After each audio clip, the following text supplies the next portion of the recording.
Welcome back to the All-Purpose Pod for an all-purpose life, wherever you are and however you're listening to the Call Me Mista Yu, the podcast. We thank you again for making us a part of your morning, your day, and your week. We're your weekly mirror check before you go change the world, baby. What's going on this morning? Bo was on assignment in beautiful Maui. I don't think he'll be joining us today. Can't blame him for that.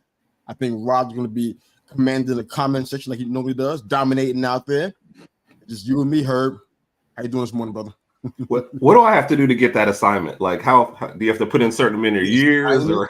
I don't know how you got that assignment. I know it's a friend that was getting married. I mean, I feel like, for me, I feel like weddings are something that I don't want to go to. I don't know.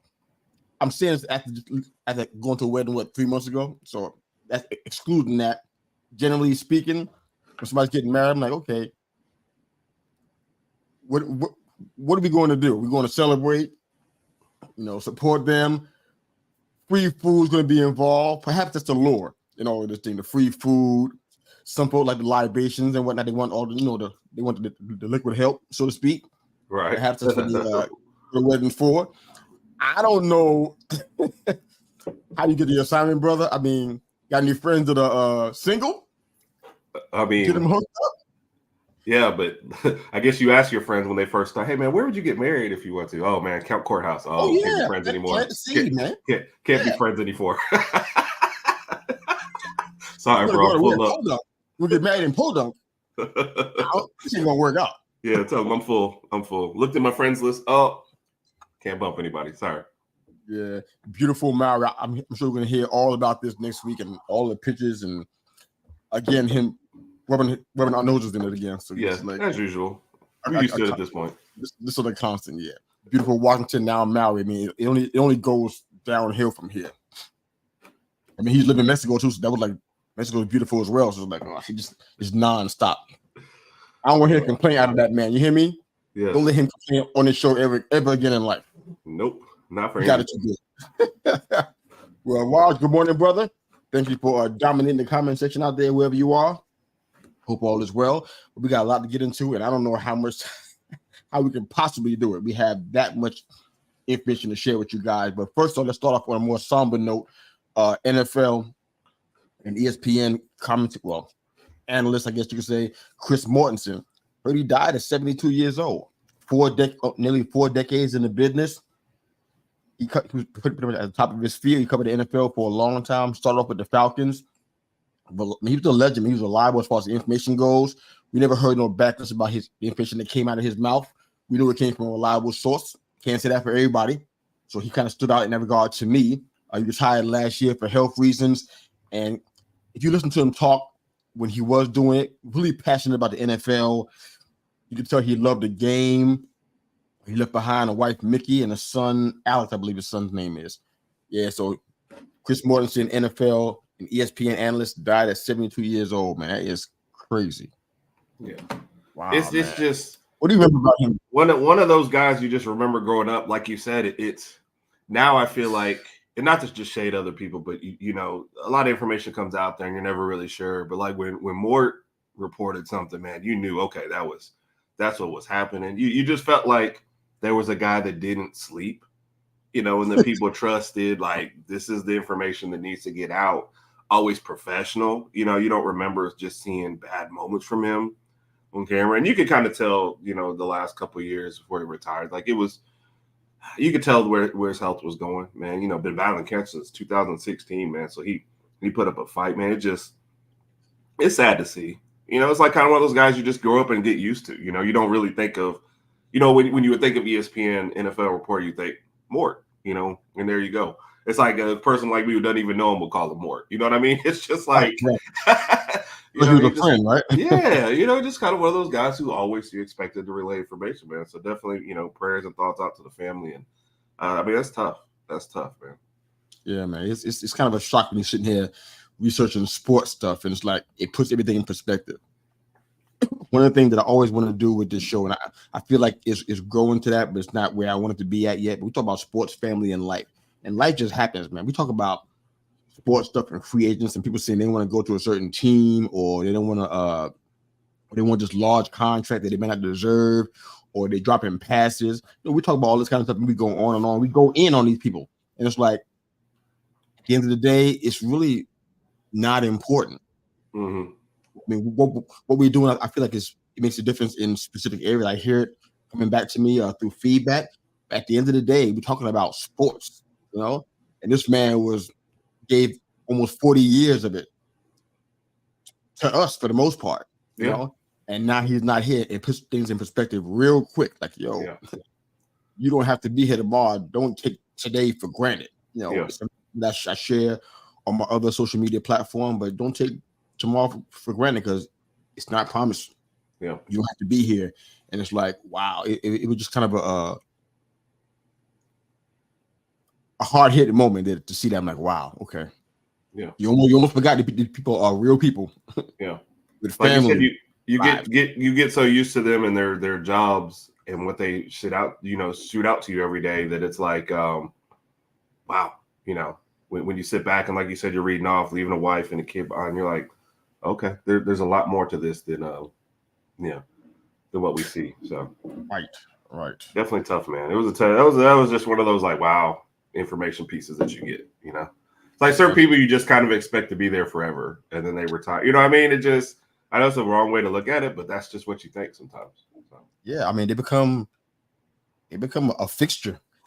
And then if season coming around, certain guys, I won't name all the people because I don't want to leave anybody out. This might be offended by that, but when the NFL season starts, there's certain names you look to hear from them. You look to get the information from. I don't care if it's editorials or or hot takes or just upcoming free agent rumors and trade news and stuff. There's certain people you look for. You just know it when they're talking. What's gonna, it's probably gonna happen, or they got it on good intel that it's gonna happen. Right. And that's kind of just where I saw Mort, man. But yeah, very sober moment there. Good morning to the man, the myth, the legend, Raj. Dominating the comment section. Thank you, brother, for joining us. Roll Tide. Good morning, sir. You guys are in the news lately. I hear Alabama a lot lately. Wonder what that's about. We're like kind of the villains of the college football world, so like our news always seems to get out there. We're there. Villains? So, yes. You guys think you're the villains of the college football world? Seriously though? You think you guys are the villains? Nobody worse than y'all? Huh? Nobody worse than y'all? People hate us, man. You ever see our own conference hates us, like top to bottom. Like our conference, if they was like, all right, if Alabama goes to the championship game, everyone in the conference gets $10 million. If they miss, nobody gets anything. Everybody would choose nothing. They would say, forget it. We're good. So come on, man. Trust me. That analogy is deep. $10 million? They would. Because the average fan doesn't care about that. They'd be like, we'll be okay. People will get over themselves for $10 million. Now they'll because the people who are posting that stuff don't see any of it, so they're like, we don't care if our school gets that or not. We would rather see Alabama fail. Wow. You know what? I'd love to hear some more research on that. I ain't saying it's not true. I'm just saying, but the villain of college football, I feel like there's some other team that garner some consideration. I need to see some numbers. Analytics. Like who you got? Michigan. You see, but you only did it for 1 year. What you went through in 1 year is what we go through our whole lives. So you're talking about this one bad year. Are they the only villains, though? I mean, there's no more. We're one of the biggest. Nah, I mean, you never only have just one villain, but we are one of the most hated schools in college football. Look how quickly after Michigan went through 2 scandals, right?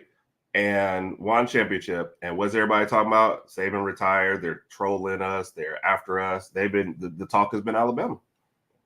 I know you guys are getting trolled. I'm trying to stay up with Alabama because you guys are on the show. I want to see what you're seeing and hear what you're hearing. Our rival went and did the celebration they do after they win a game or win a national championship, which never happens. Which win a games and stuff like that. They go roll their tumors corner. They did that after our coach retired. This is Auburn? Yeah. Oh, it's so petty. Yes. I didn't mind as an Auburn fan, but I wouldn't dare talk to him about this. He just is not. I don't think he can watch the show. And you know what? That's fine. Because if he does, I gotta put him on blast because you guys are here and it's like I gotta let y'all have at it. But I don't think he's gonna show up. But who knows? I might send him a text, Yeah. Send him an invite. Hey, you know what? Get some friends that want to talk to you about a little something. They want to talk about history, no. Something else they want to talk about. He's a pastor out here locally, and he's from Auburn. Well, okay. He went to school out there, so he's big. I'm talking about all I hear is War Eagle. So it's yeah. It'd be fun to have him on here in the comment section. If you guys get a chance to go back and forth with him, but don't hold your breath. But yeah, the villain though, I definitely want to see that kind of stuff fleshed out more. I want to talk about that someday at some point on somebody's show. The villain of college football. I got to hear the whole why. That's interesting. I like that. All right. Well, I want to talk to you about the NFL middle class. It's funny because it feels like the salaries are starting to grow up. Yeah, I'm not sure if it's a good thing or not. I mean, right off the bat, heard about Kirk Cousins. He's trying to get a guaranteed deal to stay in Minnesota as a Viking. There's some reports that kind of say that Arthur Blank in Atlanta is making a hard press for him. He's telling all of his people, this is the guy that we want, which I can't really blame him because right now they went through maybe 2 or 3 years of maybe even longer of instability. Right. At the quarterback position. And now, you're at a place where you got 3 very talented offensive players in Pitts, London, and Bijan, and you want to start, taking a step forward in a division that is kind of ripe for the picking. Yeah. So to get a quarterback that's stable there would be a very wise move. It's a bit distressing when you hear that the Justin Fields to Atlanta talk. I'm like, what would happen if that went through? What happens to Kirk Cousins? So it's a very weird dichotomy going on. I'm not sure what's going on with that. But at the same time, I think the last year, there was like offenses were throwing about, where we at? This is about okay. So this is some issues with quarterback play, obviously, but the middle class quarterback salaries are rising, and it's like I don't think they're gonna have a financial problem. But what do you think about the fact that this is going on now and situations like a Kirk Cousins, like a Tua? I know that might have triggered my boy Rod, but it wasn't intended to. Just some thoughts here. Baker Mayfield. These people are in I guess they're considered in the middle class of the quarterback group, and they're about to get these big money. I mean, if the money that they rumored Baker Mayfield to get is legit, that is stellar for somebody of his ilk, so to speak. Right. $100 million with the number that I heard. I'm like, wow. Which is crazy for Baker Mayfield, But what's happening here is I think you're just seeing it's like if you are one of those middle class kind of guys, a Kirk Cousins kind of guy, right? And you're the Vikings, excuse me. What does it take to get one of the big? Well, most of those guys are untouchable. You're not getting Josh Allen, Mahomes, Lamar Jackson, Jayden. Like you're not getting the next level guy, right? That's just not going to happen. The drop to what's below him is what? Rookie quarterback. Well, you're not in the top 3 picking, so you'd have to move a whole lot to get to there. And does that move the needle where you want it to move to? Mm-hmm. Probably not, especially for Tampa Bay or Minnesota. So it's like, what do we do? We got to, I guess, keep our guy, probably sign a contract that, pays him a lot Cousins wants his fully guaranteed.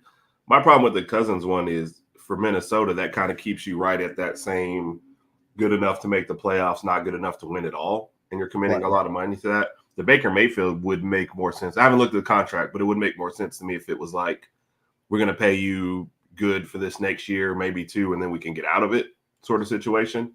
But it makes more sense to me to do that kind of stuff for like a Tampa Bay or an Atlanta, because like you said, you can win that division. At the very least, get yourself one home game, which means more playoff money. And then, you never know after that point. But for Minnesota, I feel like you're going to lock yourself into a whole lot of mediocrity, You do have Jefferson, you do have Addison, so there's probably pieces you can add to make that better. But I don't know if Kirk's the guy. So, but to answer your original question, the salary cap is going up, $30 million. So there's going to be more money out there for these guys. Kirk Cousins getting older, he wants to lock himself into a deal, but do you really want to commit that much money and not, take a step forward? So I don't know. Yeah, I mean, in baseball, there's a trend that's a little bit different than this. Superstars, they get that bank. You know what I'm saying? That's just like kind of what happens. but people who are like in that veteran room that maybe are more utility guys, they get squeezed out.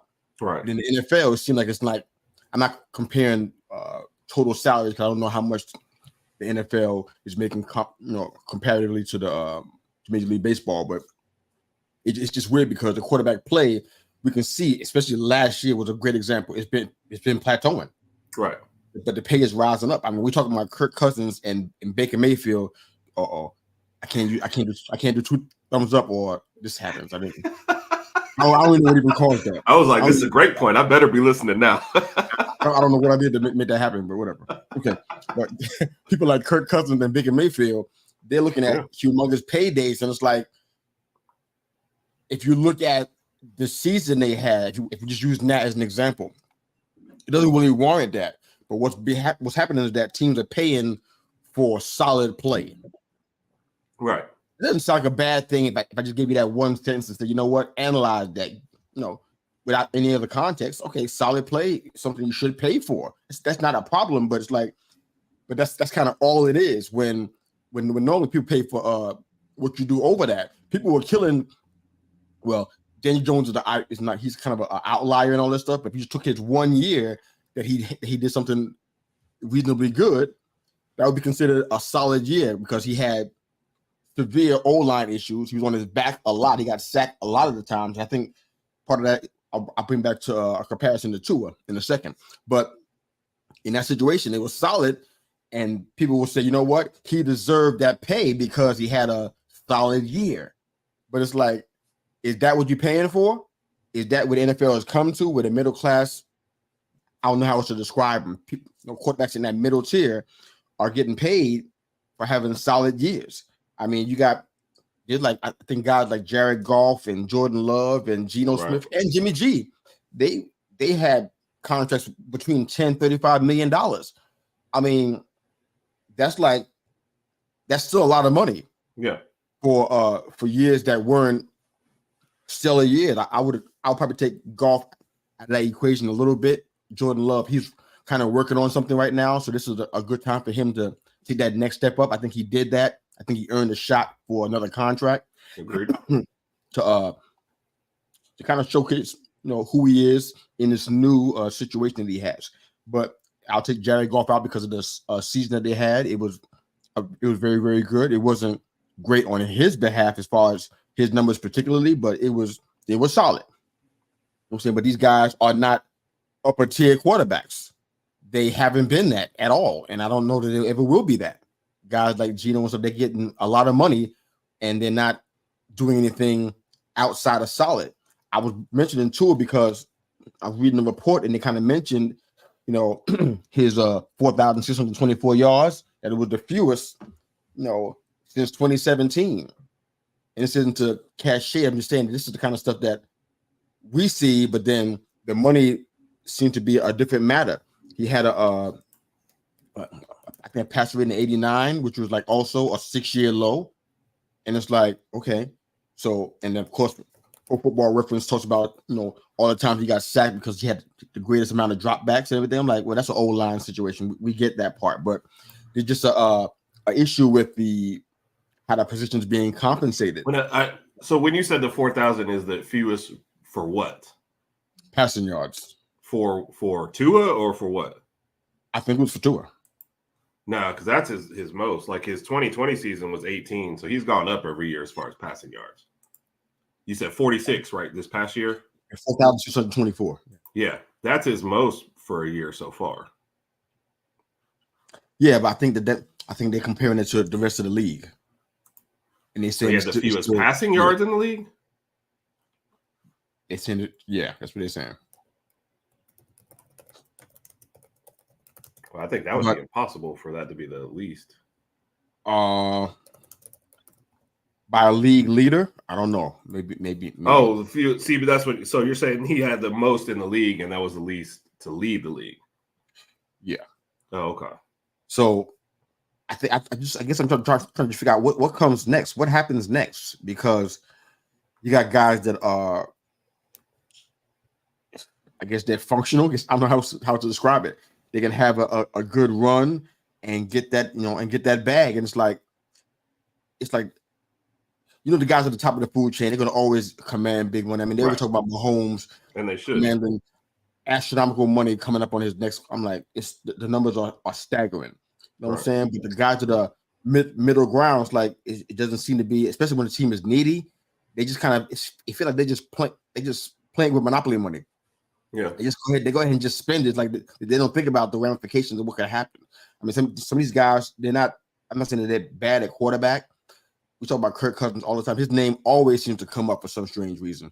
We talk about quarterback play and worthiness for contracts and that kind of stuff. I don't know why his name constantly comes up. We know what happens in prime time games, and there's a historical element to that.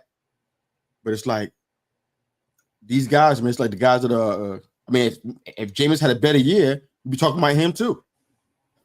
He'd be in the same conversation, potentially getting a big 3-4 year deal. If things had gone differently, it's like, but when you think about it, we're talking about Jameis. Yeah, this is. Well, I was gonna say across all sports, though, they seem to do this. They will. You could play for a team for 4 years, and they will ignore those first 3 years if the 4th year is good. Yeah, I mean, you see it all the time, right? I see with Daniel Jones, man.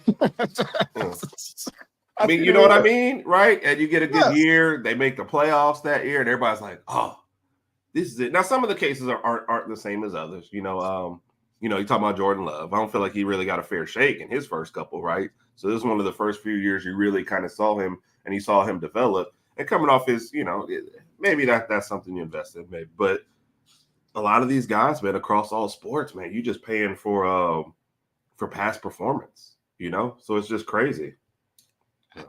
So is that where we at, though? I think so. I think everybody's trying to catch lightning in a bottle, and it's almost like I saw what this guy did for 1 year, especially for a lot of these teams. Like I've invested 4 years in this guy and only got 1 good year.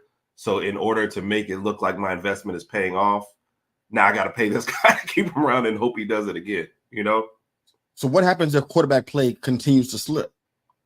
I don't know what you do because it's like, even take like last year. I hate to talk about my boy Bryce Young, but we're getting 1 good and several bad to mediocre like per year. Like we're talking about possibly 6 quarterbacks drafted in the first to second round this year, right?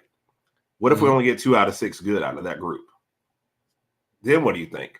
The older guys who are kind of mediocre look better than spending a high draft pick on a bust, right? Yeah. That's kind of what it ends up. So I don't know. I'd hate to be an exec right now, especially in football. That doesn't sound like an easy job to me. That's like it's a lot of work to figure this out. I mean, it's not just quarterbacks either. I mean, we got some other positions that are going through the same thing. I mean, we talked about Nick Bosa quite a few times. I mean, he's commanding an average of about $34 million a year annually, and it's like he's barely on the field sometimes. And it's like it just. I don't know. I mean, nobody's gonna side with the NFL because they make so much money. Right. People will say, you know what, all the players, no matter what, even if the players are wrong, they're gonna say the players first because they're the underdogs in this championship bout. Right. So they're gonna get the credit no matter what. But it's like some of this money getting tossed around is kind of like you're not using it. You're not being creative enough. Right. With the contracts you're crafting. And the guaranteed money is a whole different topic. I wouldn't take guaranteed money from anybody that's getting their heads bashed in every week. I'm not qualified to speak on that. But but just being creative about the contracts, being creative about how you use the money and where it goes, where it balloons at. I mean, just a little thing like that. So I mean, going into that, Saquon Barkley is another name that popped up. Right. Oh, real quick, just on that point, I just want to say this too. Yeah. One thing you're mentioning about this, and they start ballooning up all these prices on these quarterbacks, they start chipping away that money at other spots. You know what I mean? And you see guys like you've seen this past year get cut that you weren't thinking about. They don't retain. So all of a sudden, you're paying your quarterback $50 million, but his left tackle that he really liked, we didn't re-sign him, so now we got another guy in there. Oh yeah. And all of a sudden, and then that running back that we've devalued, we've got another guy in there that and all of a sudden. Your running game's not as strong. Your pass protection's not as great. And that quarterback's numbers dips, and you're like, I wonder why this happened. strange phenomenon. Yeah, but Just nobody. what happened? Yeah, and then they look at him and go, "Man, we're paying you $50 million. What happened?" Well, you dropped my number 2 wide receiver, my left tackle, and my running back, and all of a sudden the offense isn't as good. What did you expect to happen, right? Yes, so sorry, I had to jump in with that thought real That's quick. good. That's good. I mean, I appreciate it. So we're hearing about about Saquon, who's a running back for the New York Football Giants, and we're hearing talks that he's having a discussion with the team about getting a new deal. I have no idea what that number is going to look like. I know that the number that we heard that was a tag number was around 12, right? And it seemed to be the public perception that no running back should get more than 12. Right. That's what like they've set a hard cap for running backs. We're hearing out there on the street. I mean, they don't have a hard cap for no other position from what I can tell. I just told you about an edge rusher getting $34 million and he hardly plays. Told you about quarterbacks who are middle tier at best. Sometimes they're 16, 17, 18th in the league. I'm not sure that's even the middle anymore. And they are given to command super contracts, to say the least. So it's very uneven to me. I'm not sitting here making a thing about the running backs, but it's just kind of weird because it doesn't seem very even. It doesn't seem very, I know the quarterback is the leader, so you think they should get more. They're the face of the franchise or however you want to frame it. But let's be honest. On the Los Angeles Rams, who's the face of that franchise? Don't tell me it's Matthew Stafford because you know better. It's not. It's going to have it's going to have anything on the marquee with the Rams on the marquee or a graphic on Sunday Night Football. Whose face is on that marquee? It's Aaron Donald. Every single time. I can go on and on. I can say with the Niners, whose face is on there? Is it Brock Purdy or is it CMC? CMC, baby. Who's the face? I would even say Cooper Kupp before Matthew Stafford as far as the Rams go too. So he's you can say that, but he's not around as much like that. So that I think that knocked him out of the box a little bit. But I mean, it goes on and on. We can pick a franchise out of the air, and whose faces on there. It's rarely ever a quarterback. It's not that all the time. It is with the Eagles and the Bills, and it is with the Chiefs. Probably is with the Chargers as well. But it doesn't happen as often as you think. Definitely doesn't happen with the Bears, and it's very well. It does happen with the Bears. Yeah, but that's not fair because there's nobody else on the Bears. That's one of those like absolutely fair. Yeah, happened with the Texans and a whole bunch of other ones that it does happen, but it's the face of the franchise. Okay, I guess you should get paid, I suppose, but it's like this. It's uneven. So back to running backs again. $12 million is what people are saying is the max, which okay, but it looks as though some other teams are thinking about Saquon and they're interested in him, such as the Buffalo Bills. Yeah. The Buffalo Bills and Saquon matching up. I don't think I want to hear that, but could you see that as do you see that as a push to help them get further? Yeah. I could see that in a situation where maybe I don't need Saquon to touch it every single play just because of the injury concerns. But you have to think he's one of the most dynamic guys out there, as far as what we're looking for in a future running back now is can you run and can you catch? And Saquon could do both of those. And he's electric once he has the ball. So if I'm a team like the Bills, which honestly I thought they'd be looking for a number 2 wide receiver first. So I don't, I didn't know that running back was really the thing. But I can see that just making the offense a little bit better for sure. Yeah. Somebody can maybe get matched up like you can slide Saquon maybe into the slot, put him up against a linebacker, maybe get open, stuff like little creative stuff you want to do just to get him out there. So I could see it, but also a position, like I said, where they've already got like a little stable of running backs where I'm not thinking, all right, Saquon, I need you to get 20, 25 touches a game. I think he gets to a position like with the Bills who are probably going to make the playoffs with or without him. And maybe I'm just more trying to keep him healthy and maybe he can change something playoff wise. You know what I mean? Yeah. So that makes sense. I haven't heard anything that even says that the Bills are trying to even bring Gabe Davis back, which is kind of surprising. Right. You need continuity wherever you can find it because you got some turmoil in the wide receiver room. No names being called, but they got some issues going on there. So you want continuity wherever you can find it. So I'm surprised that they're not thinking about bringing him back in there. Maybe they are. I'm just not hearing about it. I think there's he's upset about being underutilized, I guess. But then what he also hurt at the end of this year. So I don't know. Gabe Davis just seems like a 100-yard guy or a 10-yard guy, like nothing in between, for his per game averages when you watch, Yeah, so. I watched his game since the beginning. And honestly, he was a third and fourth string running back. Sorry, it's early, 3 hours sleep. My bad. No good. You're good, man. You're good. Been a third and fourth string wide receiver for a long time. Right. However long he's been in the league, 90% of that's been third or fourth stringer. This is the first time he's been elevated to a status where he's become the number 2 guy and be able to have the kind of production that you just got finished describing. Yeah. So I don't know how much complaining you should be doing. I think you need some more years of doing what you did recently before you start doing that. But that's my personal opinion. Regarding Barkley, another team is rising up. This excites me, except for the fact it's not my team, but I'm excited about the team, and him being on it just makes me more excited. And that's the Houston Texans. Right. There'll be some discussion about him talking to Stroud. I don't read anything into that because NFL players talk to each other. Right. We know that already. Yeah. But have him on that team, what they had going on, and if you bring in Tank Dell, who I think is a hybrid there with a running back and wide receiver, you have there with Saquon. That would be dangerous. And another weapon for Stroud at this stage of his career is always a good thing. You know, what do we talk about some of these other teams that don't build around their young quarterback? So pick up like that, you know. And again, like I said, you're already joining the playoff team. We don't need you to get the majority of the touches all year. We need you to be around for the big games, you know. Absolutely. So absolutely. No, so I guess yeah. So I guess it begs the question: should he be staying with us? Should he be staying with the Giants? Is that best for us in the situation that we're in? I mean, I'm hearing the question a lot. You even asked me that last week, I believe, on the show, and I'm like, it's a tough question. It's not cut and dry. If he stays with us, you give potentially whoever the next quarterback is coming in, because I don't think that Daniel Jones will be there after this year. I told everybody from the time that the contract was signed that the Giants get themselves out with his contract. Right.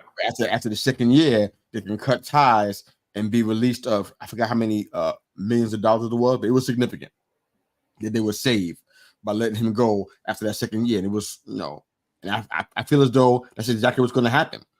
They gave him a chance to do some things in that first year. The ACL injury was not his fault, but at the end of the day, it still works to the Giants' advantage.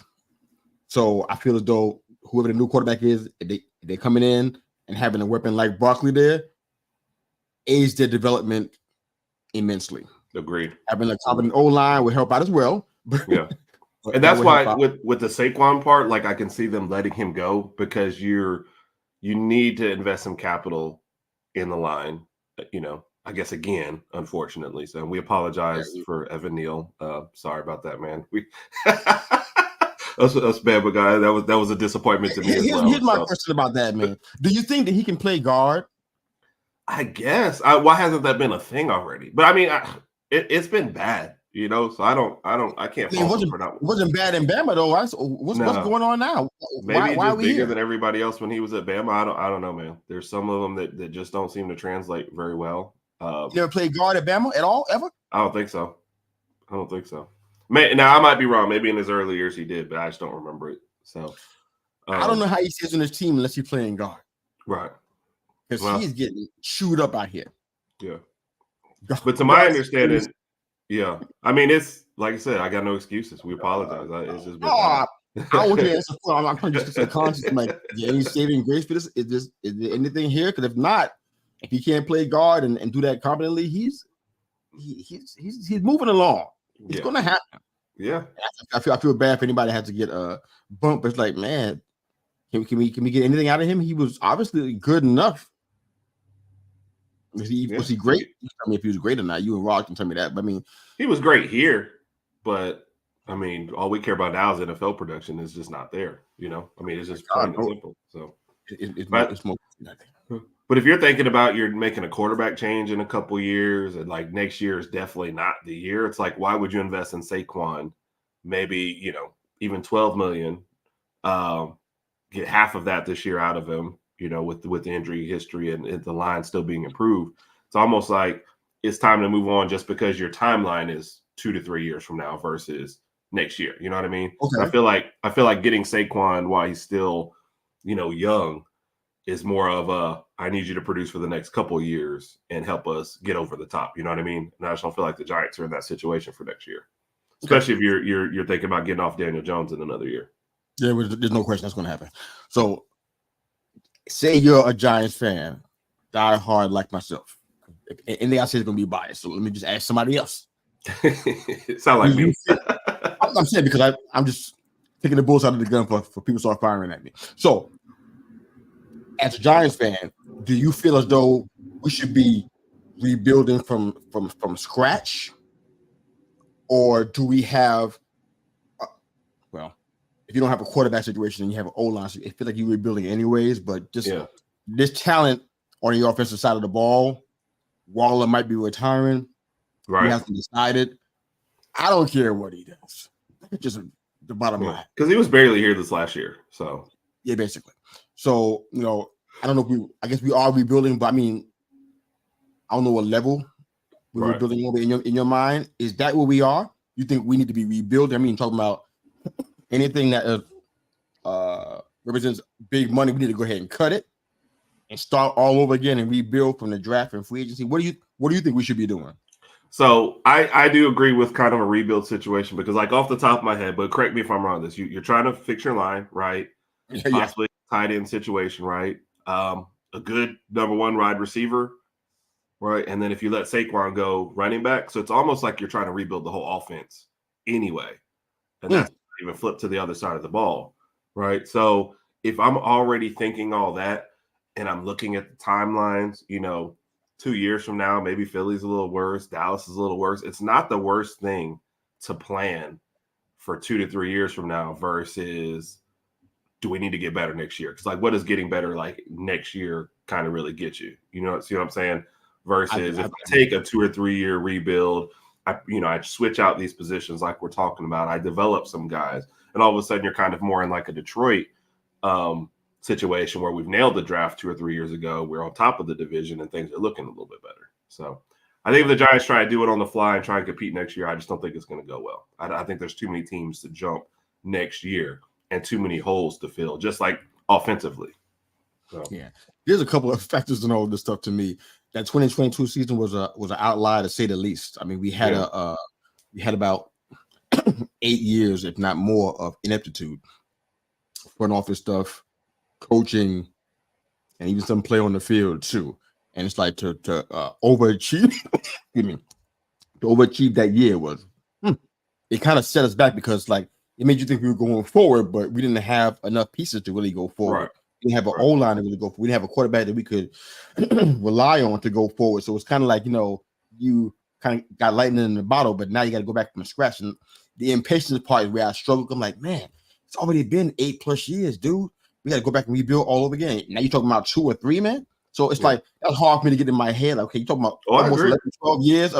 Nobody wants to, I mean, this team out here who haven't done anything in 12 years. And, I feel their pain.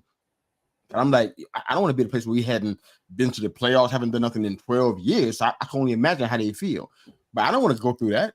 Yeah. Well, look at what the Lions went through before this last little year. Finally they held on to Stafford as long as they could. And finally they just said, but the component of that was they nailed the draft for like the last 2 or 3 years. That like last year, I don't know, that was unprecedented, the draft picks they were hitting on. You have to have faith in that part of it, to get it. Because if you're part of your rebuild is you're going to have at least, 4 or 5 guys on cheap contracts for 3 or 4 years to where, year 2 or year 3 of the Lions, we can fill in with a high priced free agent and maybe make a good run at it, So like you said, we talked about at the beginning of the year, making the playoffs last year for the Giants was maybe one of the worst things. Like a parallel, sorry, Roger, if you're listening, I said for the Lakers, last year making the conference finals was probably one of the worst things because the team said, oh, man, we're almost there. And now you look at them now. You know what I mean? And sometimes, like you said, success is the worst thing. So yeah, man, I wish we could get a draft like what Detroit had. Matter of fact, that even what like Houston had, I'll take that any day of the week. Yep. They amassed some talent, man. It's like, gosh, if we can do that, man, I think we're in a really great spot. I think I would be able to live with the 2-year turnaround. But I'm just like 3 years and longer. I'm like, do we need to do that? Yeah. I guess I'm just not. Maybe I'm not dealing with reality. I'm like, do we have to go that long? I mean, You watch some teams do that, and I mean, look what the Texans did. They weren't even close to this before they drafted C.J. Stroud. Yeah. And Will Anderson, I mean, they made a big play for Will Anderson and it hit. When you do those, it has to hit, man. And you look at, and these are, you'll obviously be more versed in the draft picks, but I think of Neil and Tony right off the top of my head, both first rounders that just, you know what I mean? And it's like, were those just two bad shots, or was that is that more indicative of how they draft? You know, do you trust the people in those positions? So morning, Bo. Good morning, bro. We miss you, brother. Hope you're doing good out there, brother. You and Rod got the comment section on lockdown, man. Yeah, man. So we got to nail the draft. Yeah. I mean, I think about the draft. This is a bad example, but I don't care to say it anyway. Reminds me of the Knicks. They had, I forgot what year it was, man, but they had a pick. And it was like, you got to get this pick right. It was a high pick, like a top 7 pick, something like that. And they picked Frederick Rice. I ain't never gonna forget it because the sound that came out of MSG, the sound that came out of the place where I was watching the draft, it was like all the air went out of that place. It was like awful. It was like a collective, oh God. It was Frederick Rice. That man never did nothing for us or anybody else on the continent of the United States on the basketball court. It was like, why did y'all pick him? That's the kind of stuff that scares me. Sometimes. Yeah. I don't know what it is about.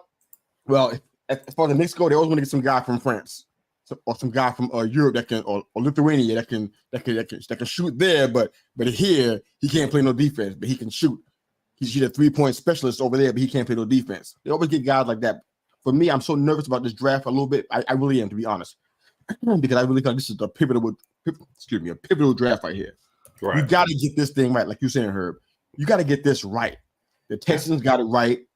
The Lions got it right. Those are great blueprints if you want to try to follow that. But you got to get this right, man. There's so much stuff that we need right now. And guys talking about trading up. I'm like, oh, my God. I don't know about all of that. Yeah. You trade up, you give him picks away. Yeah. When are you going to get them back? Yeah. Where's their value in the draft where you're going to get those picks back? Look, so if you trade up, you're looking at the Carolina situation where you've got a lot else to fix and you don't have enough around them. I mean, let's just be honest, and that's not what you want to put a new quarterback through. You don't want to you want to be around the New York fans and that happen. Yeah. You don't want to have to hear and see, maybe even feel what you're feeling. So I'm really not, that's not a good thing. Yeah. So we definitely got to nail this draft. I don't know where the quarterbacks can come from. We talked about guys that are kind of in that second tier quarterback. I personally don't even know if they're fit. I don't know what research to do to say if Bo Nix is a fit for us or not. I don't know. I can't see it. I'm hearing JJ's name. I think he's a better quarterback than people give him credit for. Yeah, I think I've seen him to know that part. But if I was in that second group, I think my rankings would be McCarthy, Penix, Nix. So if I'm the Giants sitting at 6, I would be doing all my work on those 3 guys, right? Are they worthy of the number 6 pick, right?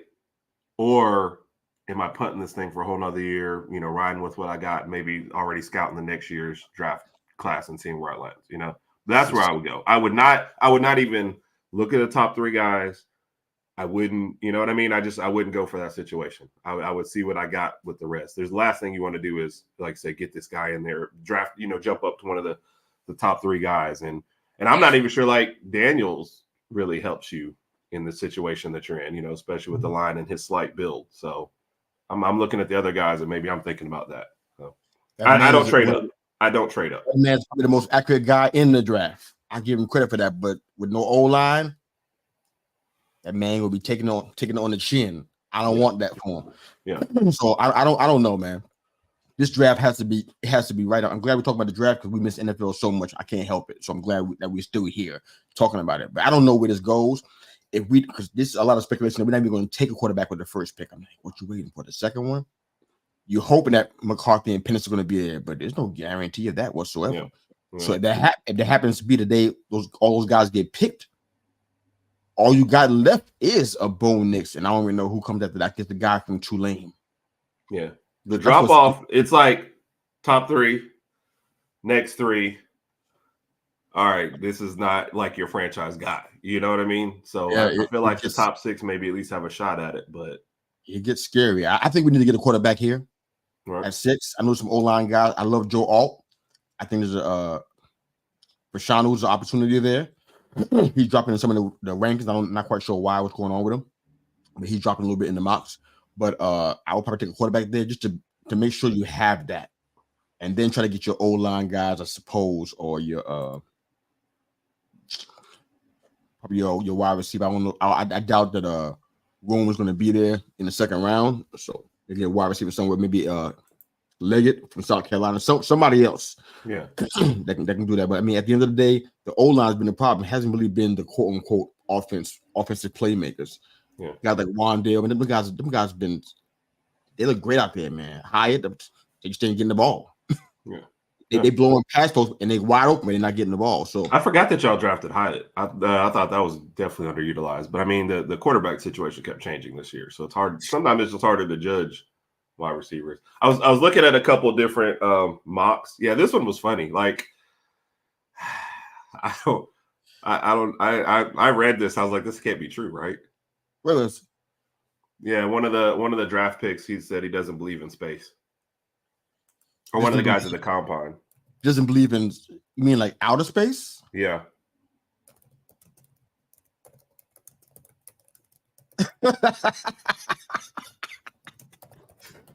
Oh man, are we dealing with another flat earther deal? What are we talking about here? Tyler Owens tells her, I don't believe in space or other planets. Okay. Former Texas Tech defensive back. Okay. Thanks, bro, for the question. Honestly, I don't know. I'm looking at his play on the field. I mean, what else can I go on? This is if it wasn't true, Kyrie wouldn't be on. True. He's still making money. Yeah, but I feel like Kyrie waited till he was really good to start saying his crazy stuff. Like not right before he got drafted. I think he was like, "Let me get in here and win a championship, and then I'll just say what I want." Texas Tech is in somewhere going, oh, and his age is probably like, all right, no more interviews. I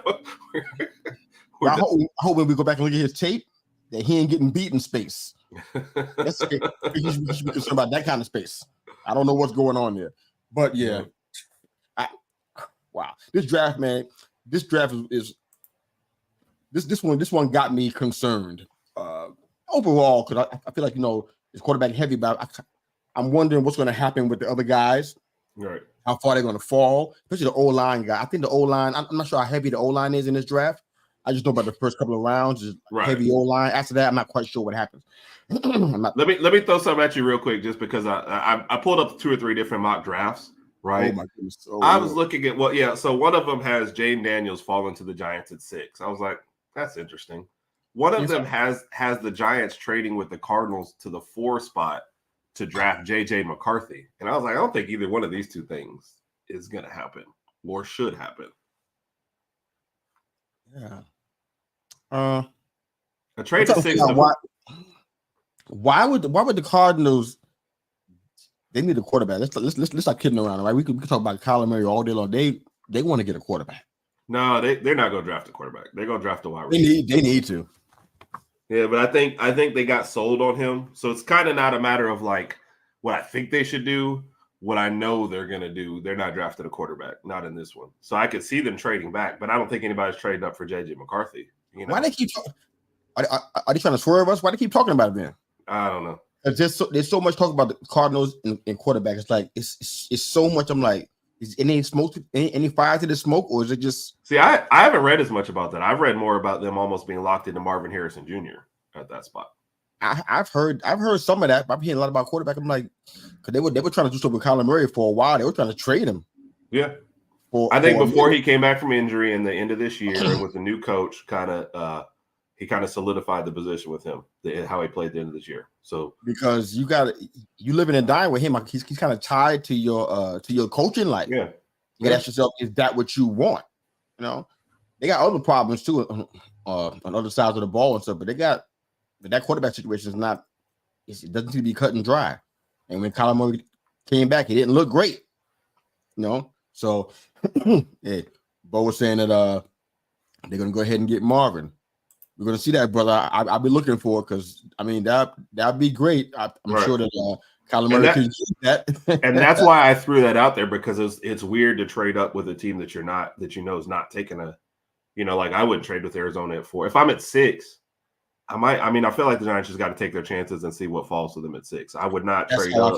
Yeah, that's how I feel. Yeah, so that's what I was saying, but that's why I wanted to see why I don't know why the mock draft even says that. You're not trading up to 4 to get one of that second group of people. That doesn't make sense to me. How many guys are we talking about quarterback wise that we really actually want to have? That we want to have? We're talking about 6 guys, no? 6 guys.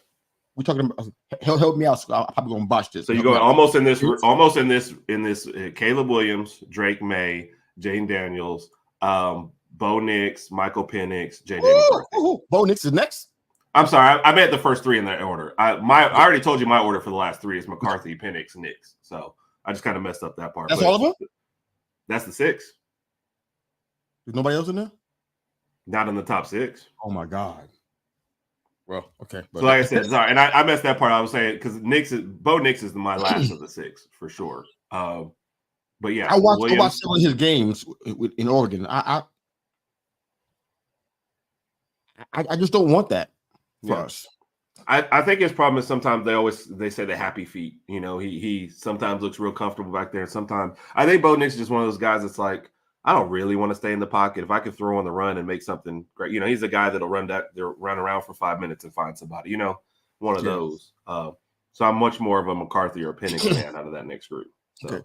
So in that group, I mean, now I have to look back. I'm sorry, I'm not prepared for who's drafting when. My apologies. I did all this prep work, but I didn't do that part.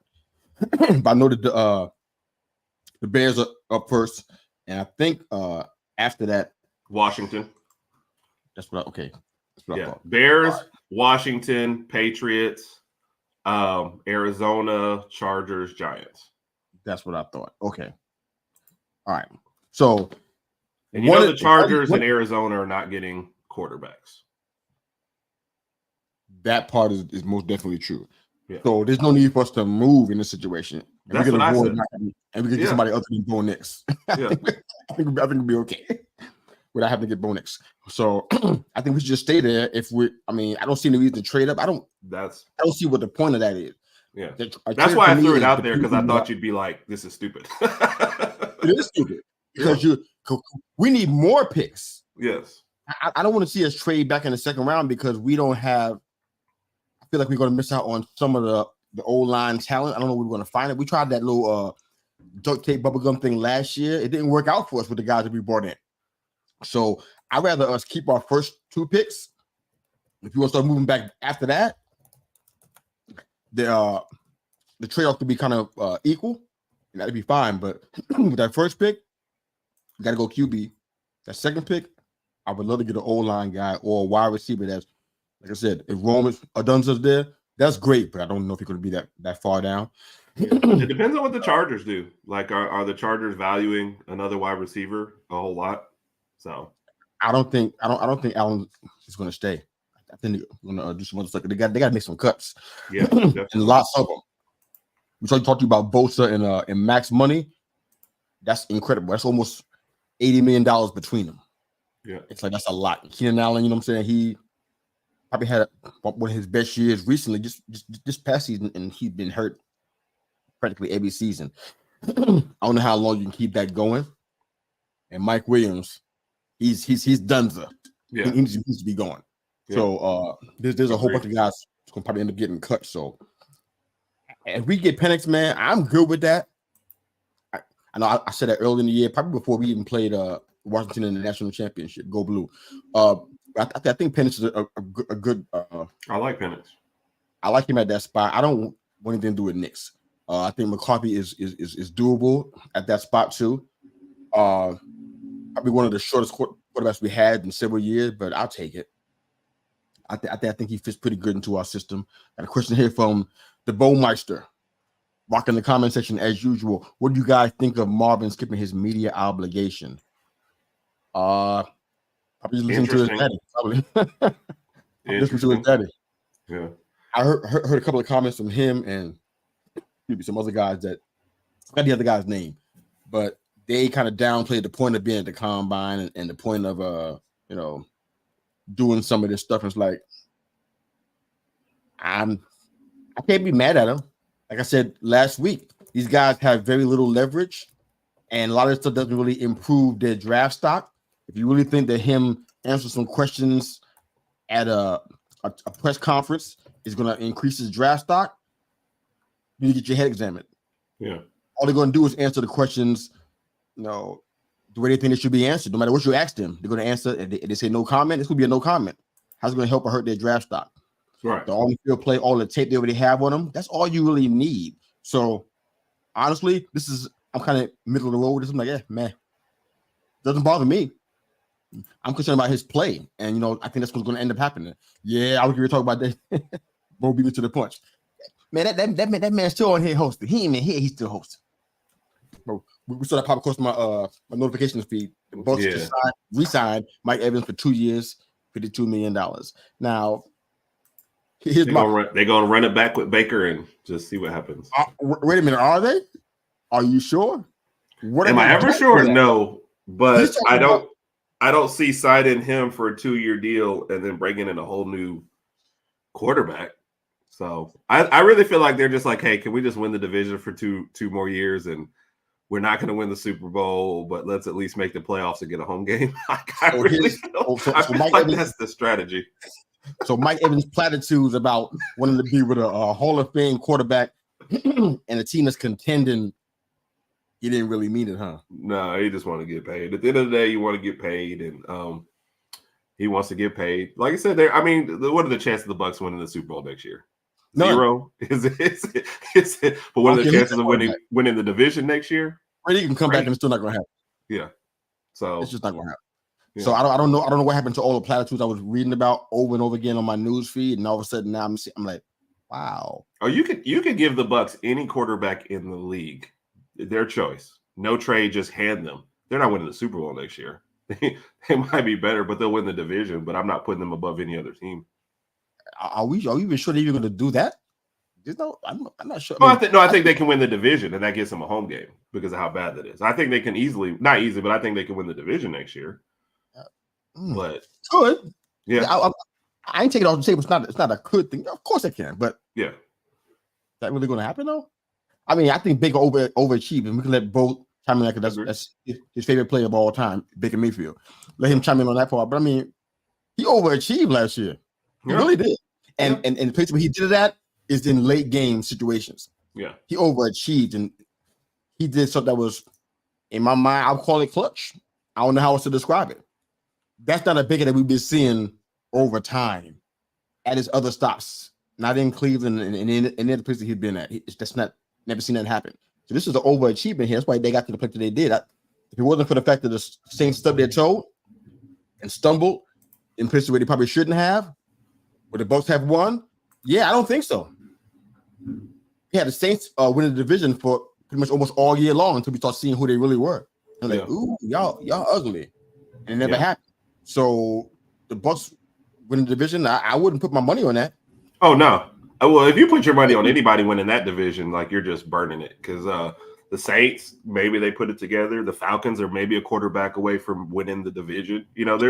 There's stuff out there. It's just a bad division. The only thing you can guarantee is Carolina's not winning the division next year. Like, that's the only thing I will absolutely guarantee. Other than that, the three teams they're three mediocre teams who happen to all be in the same division, and they get a home game to reward mediocrity. That's what it is.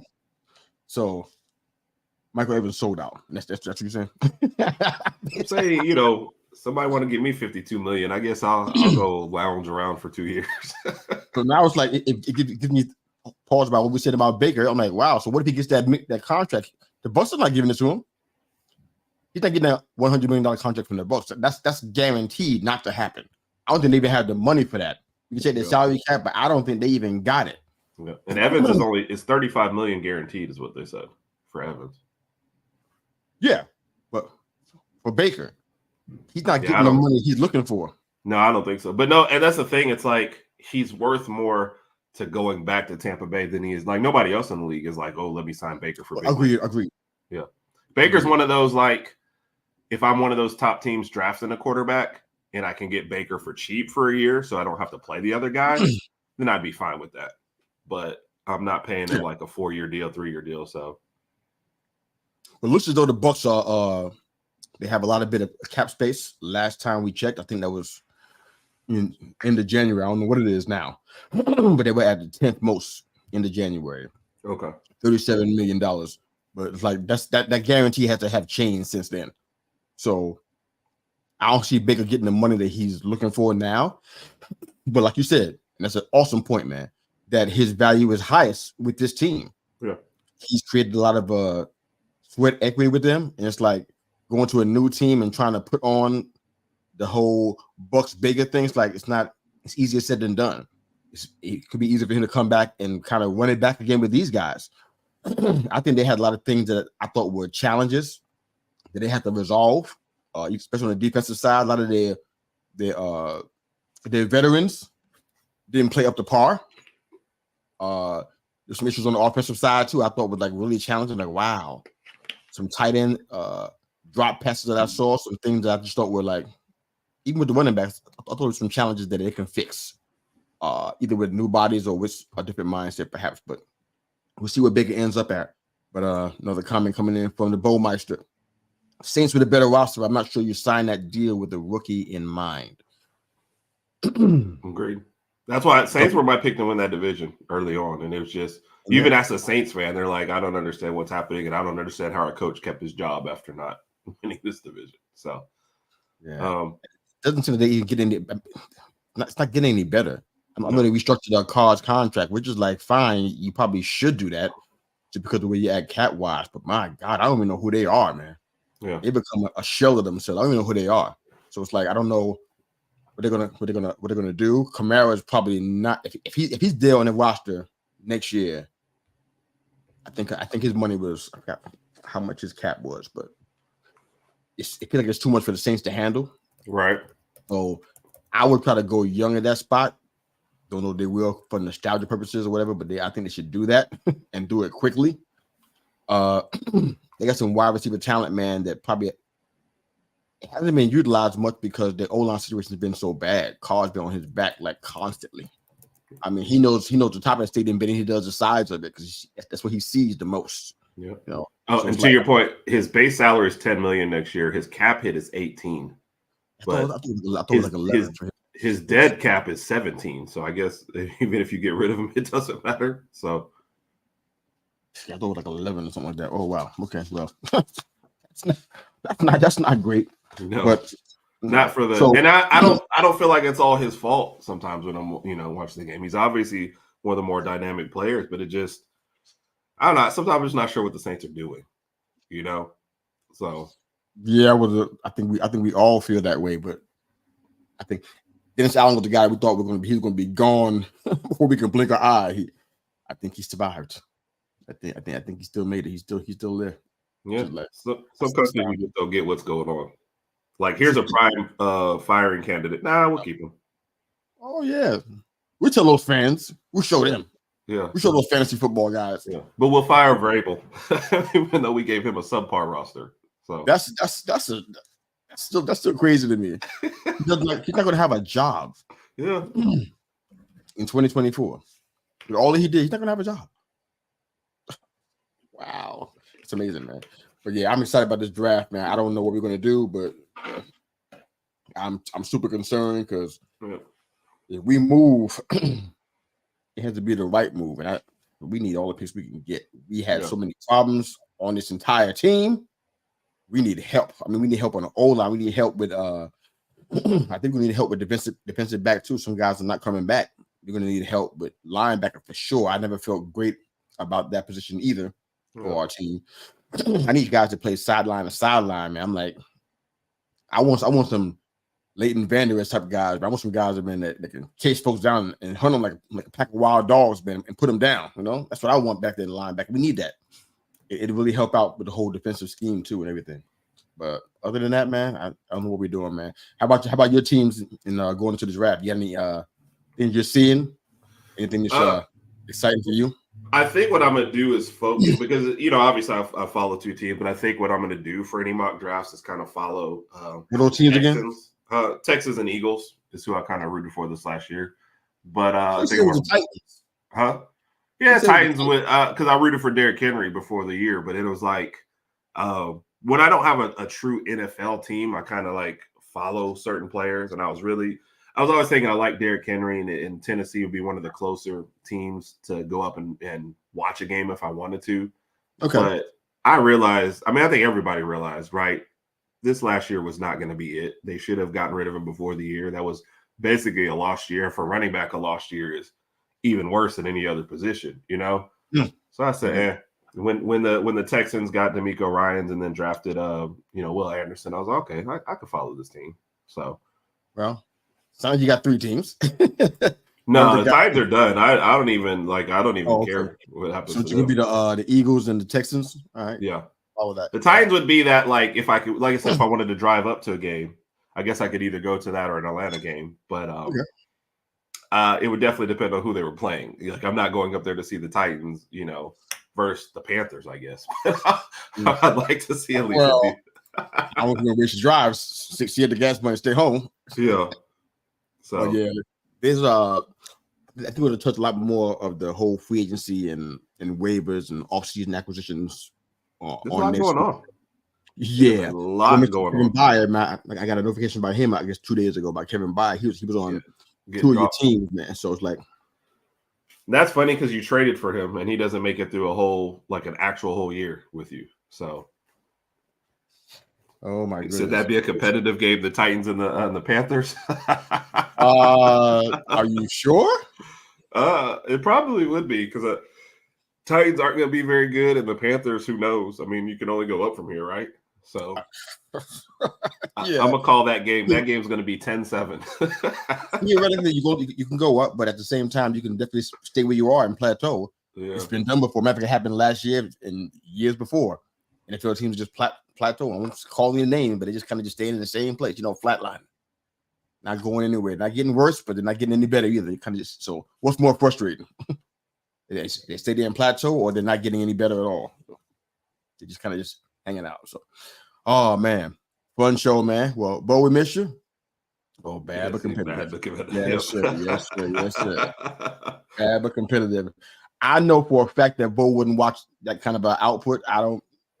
Despite all these comments, he wouldn't watch it. And I don't think Herb would either. Herb would turn the channel, or he would do something else and have it in the background. Yeah, it would have it would have to be the only game on, and you're correct, it would make the background. But if there is any other competition, it's not even going to be on the TV. So you are 100% correct. So suppose it was TNF. Yeah, guess what I'm doing? I'm turning to PBS and watching me a murder mystery or something. I'm not watching that stuff. That's why if the wife says, "Hey, do you want to watch a movie?" I say, "Sure," and I can put it on a second TV and just look over every once in a while. But it's also one of those you look away for like. Is Brittany having that? Yeah, you watching a movie together and you have to. The movie don't have no commercials. Huh? The movie don't have no commercials. So how are you getting your attention over to the game? When you just glance over when something happens. Half the movies today have a spot where they we do that all the time. Yeah, especially for NFL because I'm not as into it as college. So I'm like, I can just glance over and see a score every once in a while. Before we close the show off, can I ask you for a very special request? I'm doing this on the air, so that way it's documented. So okay, I need her to tell me that. Okay, I don't care how you made that happen. Tell me that y'all get together and watch a movie on presumably a date night, and you got a TV over there with something else on it other than the movie you guys are watching. I don't believe that for a minute. I'll show you the pictures of the different rooms it happens in. Oh no, not a picture, man. I need her to co-sign and say, yeah, I'm doing that. Okay. As long as she's sitting there with me, it's good. I'm like, I never heard anybody say that. She's the unicorn. That's why I never heard anybody say that ever. And I'm old. I'm older than you. That was ever a good. I need it, bro. Help me out. Okay, I got you. I got you. Definitely. Oh, that is so funny, man. But wherever you guys are and have you hearing the Call Me Mista Yu the podcast, thanks again for making us a part of your morning, your day, and your week with your weekly mirror check before you change the world. Join us next week. We're coming in strong. Bo should be back with us from his Hawaii assignment. Out there kicking it with the palm trees and making us look bad again. Thanks, Bo. We love you, man. Raj out there dominating the comment section. out there in the workforce, getting it done, getting paid. Heard you're going to do the same thing right now. Yeah. Have a great day, guys. Love you. And guess what? Good morning, everybody. Love y'all. We on TikTok. Oh, my God.